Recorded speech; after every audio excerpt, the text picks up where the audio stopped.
शरद पूर्णिमा की कथा। हर महीने में पड़ने वाली पूर्णिमा तिथि पर व्रत करने से भगवान विष्णु और मां लक्ष्मी की विशेष कृपा प्राप्त होती है। मां लक्ष्मी और भगवान विष्णु का आशीर्वाद प्राप्त करने के लिए एक साहूकार की 2 बेटियां महीने में आने वाली हर पूर्णिमा को व्रत किया करती थी। इन दोनों बेटियों में बड़ी बेटी पूर्णिमा का व्रत पूरे विधि विधान से किया करती थी, जबकि छोटी बेटी व्रत तो करती थी लेकिन नियमों में उस तरह से पालन नहीं करती थी। नियमों को आडंबर मानकर उनकी अनदेखी करती थी। जैसी ही दोनों बेटी बड़ी हुई, साहूकार ने दोनों बेटियों का विवाह कर दिया। बड़ी बेटी के घर समय पर स्वस्थ संतान का जन्म हुआ।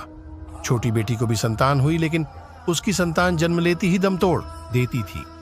जब उसके साथ ऐसा 2 से 3 बार हो गया तो उसने एक ब्राह्मण को बुलाकर अपनी पूरी व्यथा सुनाई, साथ ही इसका उपाय बताने के लिए भी कहा। उसकी सारी बात सुनकर और कुछ प्रश्न पूछने के बाद ब्राह्मण ने उससे कहा कि तुम पूर्णिमा का अधूरा व्रत करती हो, इस कारण तुम्हें व्रत का पूरा फल नहीं मिल रहा है और तुम्हें अधूरे व्रत का दोष लगता है। ब्राह्मण की बात सुनकर छोटी बेटी ने पूर्णिमा व्रत पूरे विधि विधान से करने का निर्णय लिया, लेकिन पूर्णिमा आने से पहले ही उसने एक बेटे को जन्म दिया।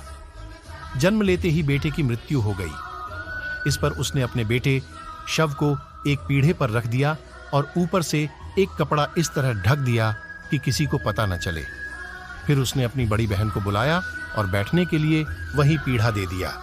जैसे ही बड़ी बहन उस पीढ़े पर बैठने लगी, उसके लहंगे की किनारी बच्चे को छू गई और वह जीवित होकर तुरंत रोने लगा। इस पर बड़ी बहन पहले तो डर गई और फिर छोटी बहन पर क्रोधित होकर उसे डांटने लगी कि क्या तुम मुझ पर बच्चे की हत्या का दोष और कलंक लगाना चाहती हो? मेरे बैठने से ये बच्चा मर जाता तो? इस पर छोटी बहन ने उत्तर दिया, ये बच्चा मरा हुआ तो पहले से ही था। दीदी, तुम्हारे तप और स्पर्श के कारण तो यह जीवित हो गया है।